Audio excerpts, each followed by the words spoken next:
So let's say you're a senior level manager, which means you have over 15 years of experience. Then probably that level of Python experience may not be required. Okay. So your upskilling will all depend on your experience in itself. Now, let's look at the topics, basically, what topics you should learn for getting a job in AI, right? It usually starts with statistics, Python, machine learning. Then we move on to natural language processing, deep learning, computer vision, generative AI, agents. It goes like this, right?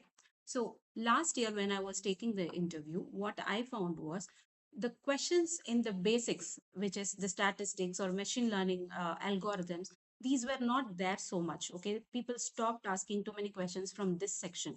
Rather, the questions were all from deep learning, natural language processing, generative AI, agents, all this. So the question you have to start preparing. If you're doing preparation for an interview, focus more on these areas.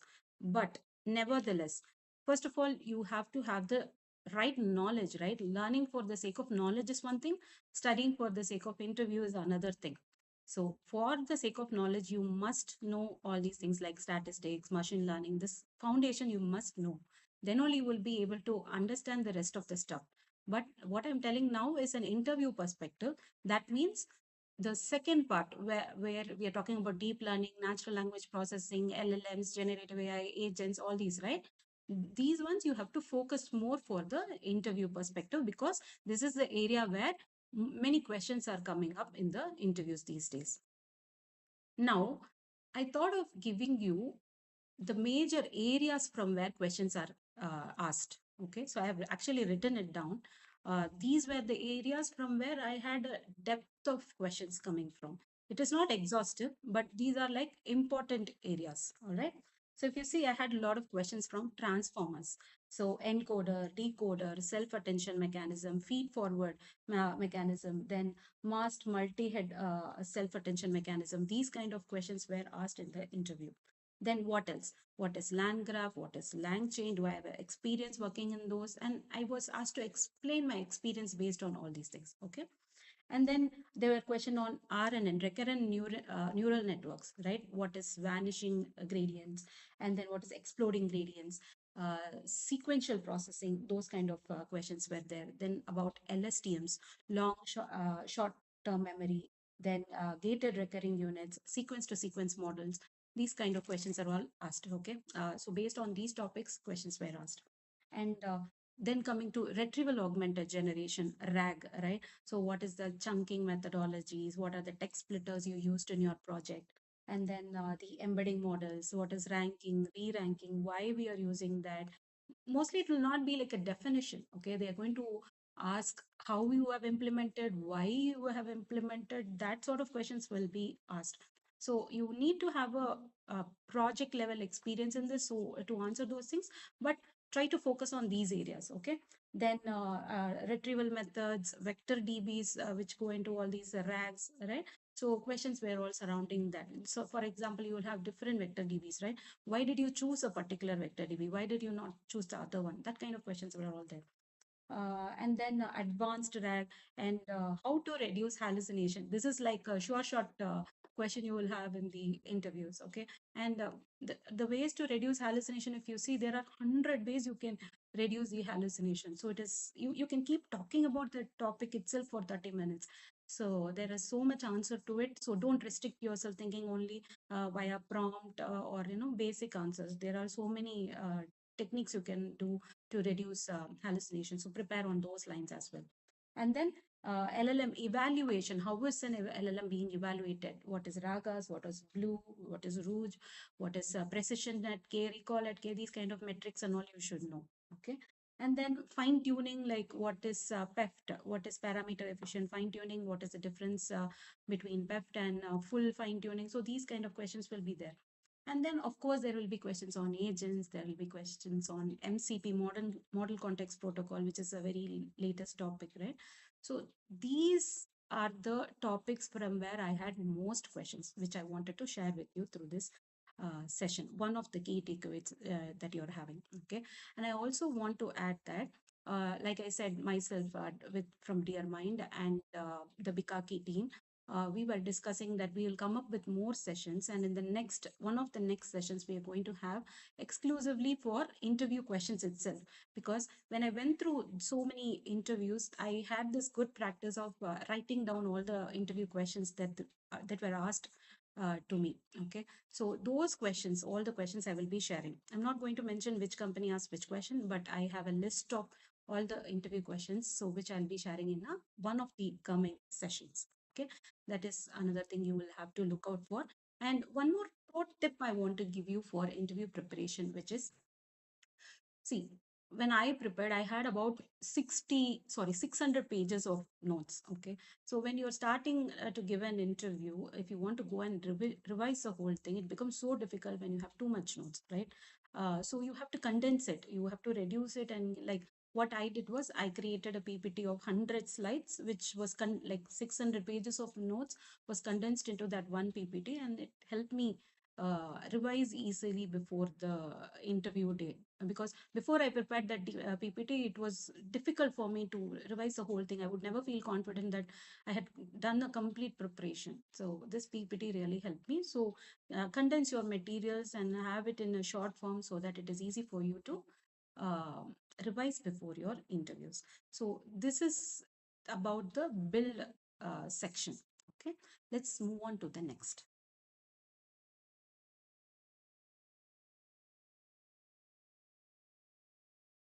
Broadcast. This is such a boring phase, such a boring phase. Seriously, I had to, apply different uh, for different companies. You have to keep applying over and over again, right? The same thing you have to apply. And one more thing is, of course, the AI will abstract that contents from the resume, and it will take the information out for you so that you don't have to type in everything. But still, there will be mistakes. You will have to go through every page. For every company, you have to fill like 5 to 7 pages of application. You have to check everything again and again. You will have to give some information. It was so boring. I remember that phase. But I know one thing: after the boring phase, comes the benefit phase, right? So you will have to go through some boring stuff also for good things to happen. So one of my friends told me one thing, that whenever he wants to look for a job, what he will do is he will sit and apply to 100 jobs. Okay, back to back he will apply for 100 jobs, and he said definitely he'll get a call, right? So I like that strategy. So what I did was, I also thought I should apply to 100 companies within 1 or 2 days, and I did that, continuously applying for what 100 companies I would have applied. So I would recommend that strategy also for you. Okay, try to attempt like applying to 100 jobs. It will give you like a confidence that surely you will get some call, right? And that you have done your best. What more can you do, right? So apply like that to 100 companies. First, write down, take a list of the 100 companies you want to apply to. Go to their website. There will, or they may or may not be suitable roles for you. So depending on that, you can apply. Okay, so apply to 100 roles at least. And then when you talk about applying itself, two things come to our mind. One is resume, other is where you're applying, that is the portals that you're applying in, right? So first, let's talk about a few things about resume. So in resume, if you see, there are again a lot of things you can talk about resume. And how to frame the best resume. We are going to have another session for that one also. Like from Dear Mind as well as Bikaki, we are going to collaborate and bring another session exclusively on resume tips. Okay. So now I'll give you one key takeaway. In your resume, what is most important is you have the right keywords. Okay, suppose you have a favorite company and there is a role that you are looking for, right? In that company they would have a JD, right? In that JD, what you will see, you will see a list of skills that they are looking for, right? So those skills, when you see, you will feel like you know 80% of it, but you will not know about 20% of it. So what you have to do is you have to upskill yourself in that rest of the 20%, at least an extra 10%. And then add all the skills that you have, the same skills that they are looking for in your resume. I am not asking you to fake your resume based on another JD. I'm telling you, really develop those skills, that is your, which is your favorite job, right? So develop those skills, and then you have the same keywords in your resume and then apply, definitely there is a huge chance for you to get a call from them because the keywords will match. And nowadays AI is doing a lot of work from behind more than we expect. So the keyword match is very important. There are more points like this with respect to resume, actually speaking. So we'll, like I said, we'll cover in another video. Now let's move on to portals, right? So what about portals? There are different portals, right? There is Naukri and there is LinkedIn through which you can apply. Then direct company websites itself you can apply. So I'll tell you what worked most for me. Okay, for me, if you see, Naukri worked like wonders. Okay, so Naukri is very good enough to start with. Definitely, at least ensure that your profile is completed. My profile used to be at least 95% completed, and even handling Naukri itself is another 30 minutes of story we have. And what within Naukri, I will tell you one key takeaway I will tell you today, which is never fill out the expected salary field at all. Okay, if it is a mandatory field, put zero or something. Never mention what is your expected salary in Naukri. Okay, because what happens is, suppose there is one company. Okay, they have a budget to give you 30% hike. There will be another company which is willing to give you 100% hike. So if you are mentioning a value which is just a 30% hike, you will miss out on negotiating with the other company which is probably capable of giving you 100% hike. So don't ever mention your expected salary on Naukri. Leave that as zero or without filling it. Okay, leave it without filling it. That is one important tip. And similarly, in Naukri and all, you may know that you have to, refresh the application every single day in the morning. There are certain things you have to do on a Friday. There are certain things you have to do on a Monday. So there are more things like this, which we will, again, like I said, there is another session we are planning for exclusively handling Naukri itself. Okay, this is another session we'll be doing. So we'll cover entire thing. But for today, I think you have a takeaway, that is, don't mention your expected salary on Naukri. Okay. Other than that, Naukri is very easy to use because you are not going to go to the individual website and apply, right? Once you upload your profile in Naukri, you just click apply, apply, apply, so that many companies you can apply easily. And I also had one more very good habit, I think, which is whenever I received a call from a company, I used to ask them from where you got my profile. Okay, they always, I mean, almost always they told me it was from Naukri. So for me personally, Naukri worked wonders. Okay. Next is LinkedIn. LinkedIn, if you see, for my case, I don't know whether it worked so much. It helped me so much, but I know of friends, many friends who have really benefited applying to jobs via LinkedIn. So I strongly recommend you also to apply to jobs via LinkedIn. And also you will be able to connect with the direct HRs and all, right? So that, make use of such connects with HRs, build a rapport, talk to the teams. So make use of LinkedIn platform, definitely. Right. So after LinkedIn, the third option is directly applying via company portal. Right? So what I used to do is, I have a list of favorite dream companies, right? For those companies alone, I'll directly go to the portal. I'll look for a suitable role that I love. And I will, most importantly, I will see if I know anybody working in that company. If there is a company and I have a friend working there, I will ask that friend to send me a referral, which is going to push my resume forward for certain. Okay, the companies have a extra, um, it's like a perk having somebody sitting there inside the company to refer you. They value that referral, so make use of referrals and apply to companies directly via the portal. Also, it is also working. It helped. There are few companies who reached out to me directly because I have applied on the company portal itself. So these are all the ways you can apply and get through this broadcast phase. Let's move to the next one.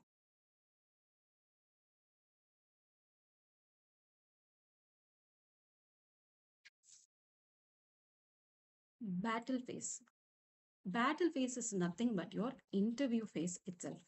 Okay. Now, in the interview, if you see, what sort of interviews we have? We have the tech rounds and then we have the HR rounds, right? So I was thinking mostly the tech rounds will be the ones which will be little difficult, right? and then HR rounds will be like chill kind of thing. But I was wrong. I Last year the experience I had was totally different. So what happens? First, let's talk about the tech round and finish it. So in the tech round, if you see, first two, three companies, you may stutter a bit, you may not go in a full flow, you may forget things. So think of your first two or three interviews as a learning period. Okay. When they ask you questions, that's when you will realize, oh my God, I thought I know this question. I thought I'll be able to answer, but I'm not getting that flow. In my mind, I'm able to understand the whole thing, but I'm not able to articulate it into an answer. So those kind of things you will start feeling. And also you will realize that you know this topic, but when they asked you, you have forgotten it, right? So that those kind of things will happen. And the first two, three interviews, if you're really serious, will make you prepare. Yeah, it will make you give your best. So you will try to cover studying every topic. You will cram everything. Try to read a lot of stuff overnight or within the 2 3 days you have. So, and also don't wait till you're completely prepared. Also, sometimes you can do that strategy also. I have seen people like they're completely well prepared and then they start applying and then they rock those interviews. That also works. But I will say, the first two three companies when you're applying, they are going to help you prepare also. They are going to push you to prepare also. Sometimes a topic which you will take 1 or 2 days, right, when you're pushed like this, you will finish it in 1 or 2 hours itself. So for that reason, I will say, don't wait until you're completely prepared. If you are somewhere 60 to 70% prepared also, you can start applying and start taking those interviews. So this is how you will, the technical rounds will be first two three companies you will stutter a bit, and then it will be like an effortless thing. First two three companies I used to revise, I used to feel like I have to study so many things. I used to cram like that. But after the second or third interview, right, I didn't even had to study. Everything was here in the mind. I just used to go sit directly without any revision, without the pressure of studying and all. So that used to happen. So that is how the tech rounds will be.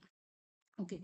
And then comes the HR rounds, which I thought was going to be the easiest and very cool thing and all that.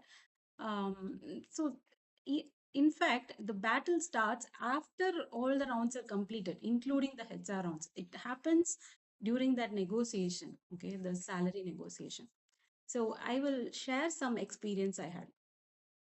So, I told you, right, I had seven offers. So, the very first offer I had, I was given just 25% hike. Okay. Uh, Basic industry standard, we expect it to be 30%. All right. So when they gave me 25% hike, I was like shocked. So I didn't expect 25%. So I thought, let me try another company.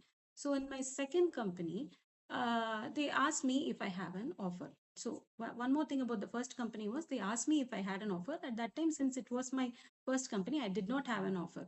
So when you say you do not have an offer, you are valued less, even though you have done your interview well. If you don't have another offer, your hike is going to be low. That's what happened in the first company in my case. Okay, that's why they gave me 25% hike. So then I continued to apply to the second company. In the second company interview, they asked me if I had an offer. I said, yes, I have an offer. Then they asked me, what is the company from which you have the offer, or what is the hike amount you have from them? Then I didn't want to share it with them because I also know it is a little low, and normal itself is 30%. So if you tell that, then I was a little worried they'll also give me low only, right? Low hike. So I didn't, and for that reason, as well as I was not feeling comfortable sharing all this information also. So when I had a discussion with them, I told them, no, I'm not feeling comfortable sharing it, and I don't want to say what is the hike, but based on my interview, whatever I have done, I'm expecting this hike, certain hike.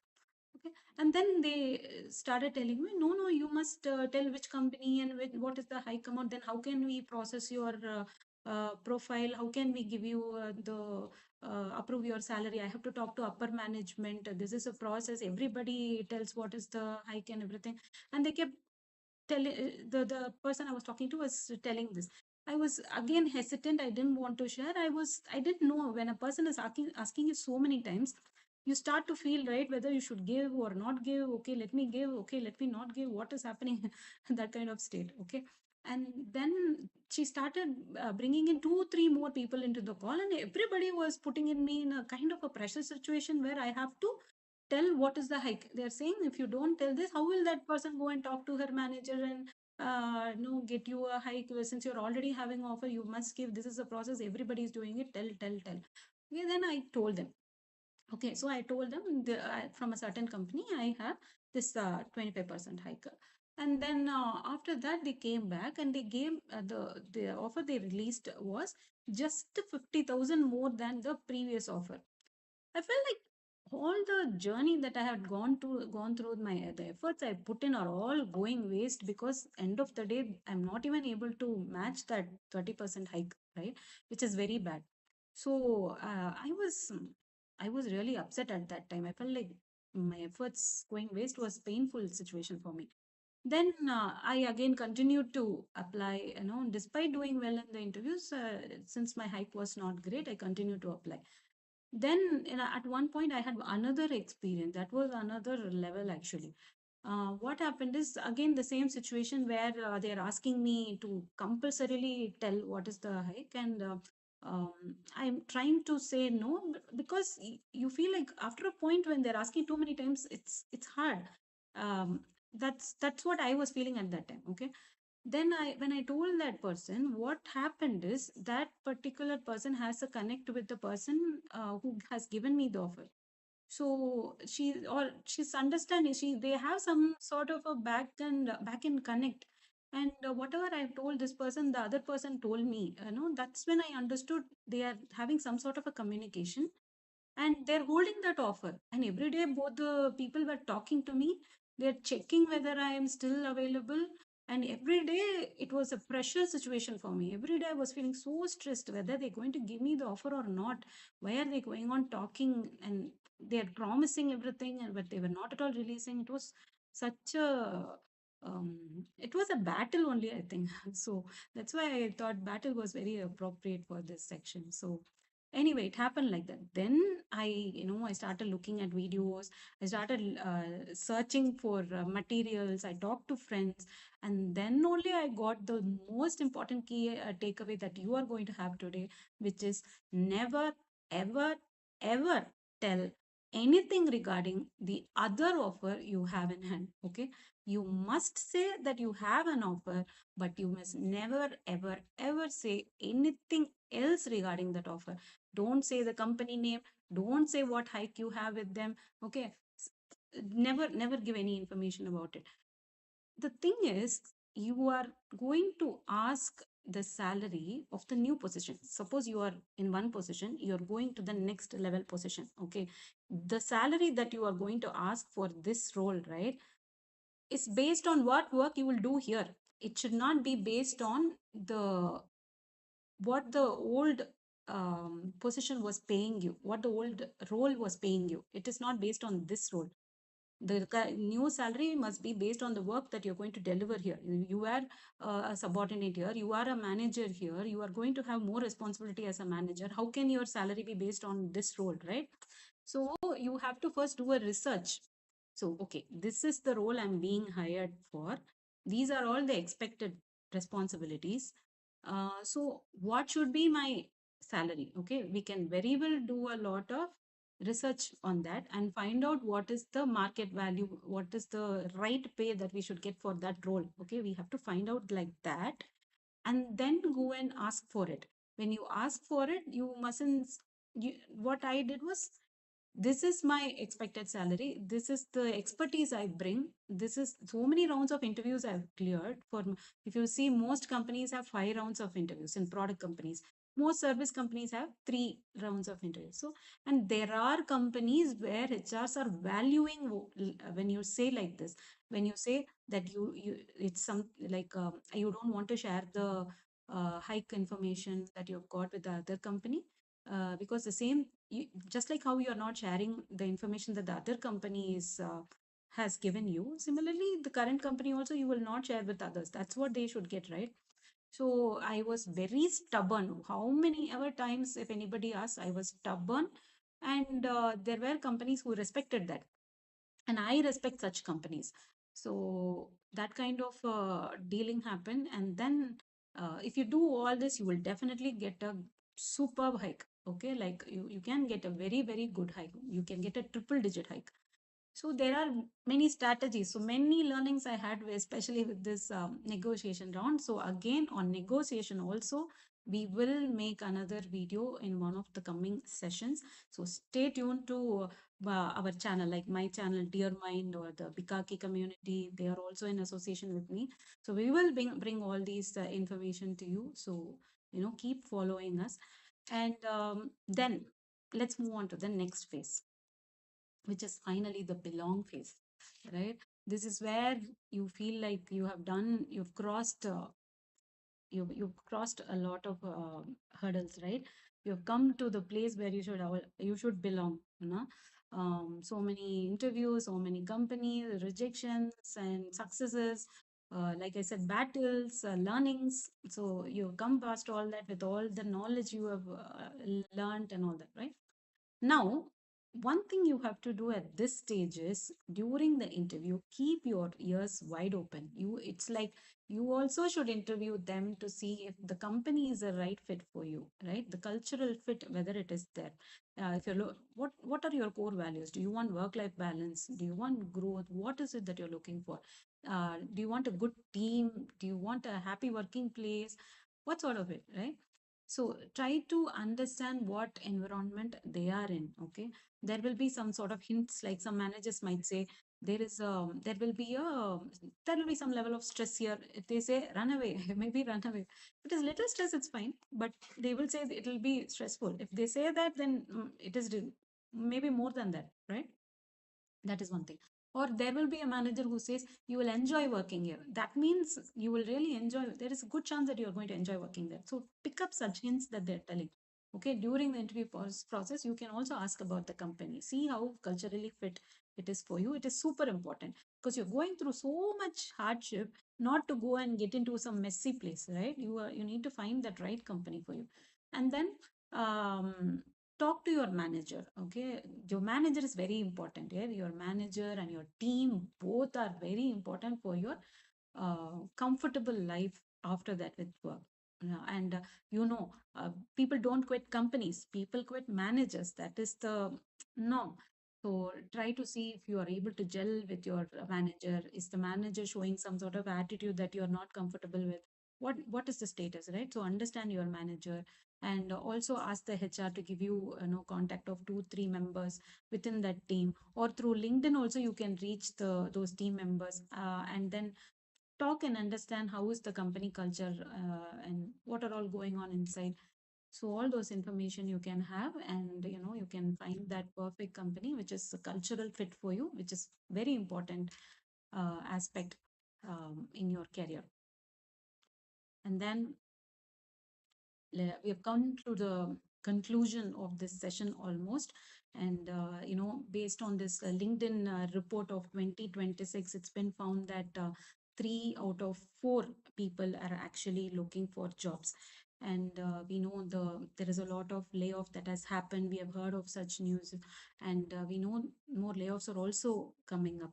But I have a good news here, that jobs exist, jobs are there. Only thing is we need to upskill. And this is a point we all have to definitely upskill. So in my channel itself, I have shared one YouTube video where I'm mentioning AI resources, okay, for each topic. For machine learning, if you have to learn, what is the one best resource? If you have to learn NLP, what is the best resource? So for every AI topic, I've mentioned the resources. Make use of those resources that I mentioned in the video, and learn them, upskill, and then you are ready for a job. You will have a job. Okay, so you will go through these phases: build, broadcast, battle, and belong. Finally you will get there. So when you're going through all these tough times, remember there is light at the end of the tunnel. All right, it will be finally all worth it. And with this, I want to thank you all for being here. If you found value in this video, we'd like you to follow us and subscribe us for more. See you in the next video.